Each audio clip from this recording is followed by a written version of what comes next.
We've got the top 10 ads for this week in fantasy baseball coming up next on Beat the Odds. Don't go anywhere. Hello, sports fans. Welcome back to another episode of Beat the Odds. This is week 18, and we've got the top 10 fantasy baseball ads here for you. If you like this type of content, be sure to like the video and, of course, subscribe to the channel and ring that notification bell so that way you'll be notified whenever we drop an episode. Let's jump right into number 10. We've got Danny Jansen, Toronto Blue Jays catcher. 19% owned here. Last week had 2 runs on 2 homers, 5 runs batted in, .333 average. I could really put either Jansen or Alejandro Kirk in this spot. Both have been productive for the Jays here of late, and both have been getting DH at-bats here as well. But I will go to Jansen here as he has been coming up a little more clutch here with hits over his last few weeks. Let's go to number 9. We got Michael Lorenzen, 45% owned. 5 innings pitched last week, 7 strikeouts, 5.40 ERA, 1.20 whip. Lorenzen faltered against his former team in his last start, but he still ended with 7 strikeouts against the Angels.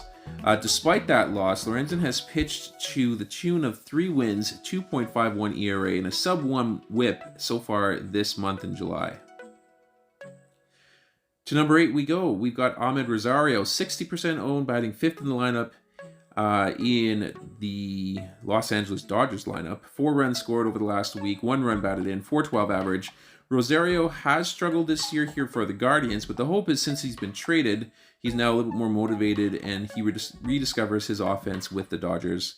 He makes this list primarily based on the fact that he's placed in the 5 spot in the lineup. That's going to end up presenting some really good opportunities for him to grab some counting stats as the year goes on. Let's go to number 7. We got Adbert Alzolay, 58% owned. 4.1 innings pitched over the last week, 6 strikeouts, 4 saves, no ERA, .69 whip. Alzolay is locked in as the Cubs closer for the time being. He has outperformed a whole lot of closers who carry higher ownership tags than Alzolay does currently. I'm kind of banking on Alzolay holding onto this role for the rest of the season, and he may just end up being a top 10 closer by the time the season closes. Let's go to number 6. We have Brandon Lau, 52% owned, batting 3rd in the lineup in Tampa Bay. Last week he posted 3 runs scored on 2 homers, 5 runs batted in, and a stolen base, .389 average. Lowe is back, and he's back with a vengeance. Here's to hoping, though, that he stays 100% healthy the rest of the way. I know he had a herniated disc in his back here. If he can swing without that back flaring up, he could post a second half similar to the April that he had, where he hit 7 homers and 84 at-bats and had an .869 OPS. To number 5, we have Jeimer Candelaria. 46% owned, batting 3rd in the lineup in Washington. Last week, he posted 5 runs on a homer, 6 runs batted in, .217 average. Candelaria will likely end up with his best season so far to date. He is in a prime spot, of course, in the Washington lineup, and that's not likely going to change here as the season comes to a close. I would say Candelaria was a pretty good bet for 80 runs scored, 80 runs batted in, and possibly 25 homers as well. Let's go to number 4. We got Nick Pivetta, 30% owned. Over the last week, he pitched 6 innings, 1 win, 6 strikeouts, no earned runs, .67 whip.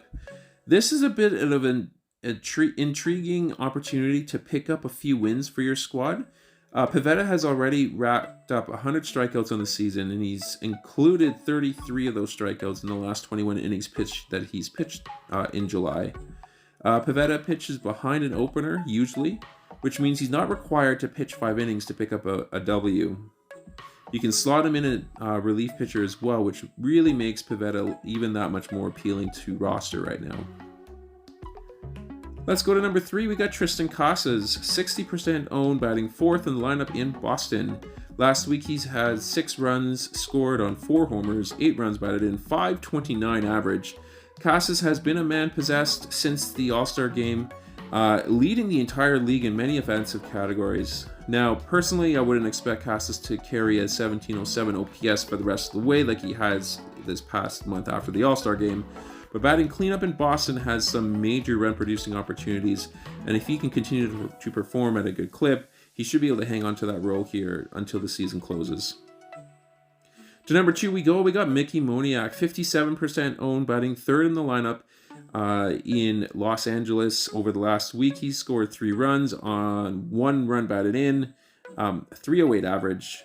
Now, we've covered Moniak over the last 2 weeks, so I won't really go into too much detail here, but I will add the following. Trout is, of course, due back soon, and the Angels look to be going for it here this year, so I like Moniak's chances over Taylor Ward for playing time in the outfield, and I feel that Moniak will play a larger role hitting in the middle of that Angels lineup as the season comes to a close.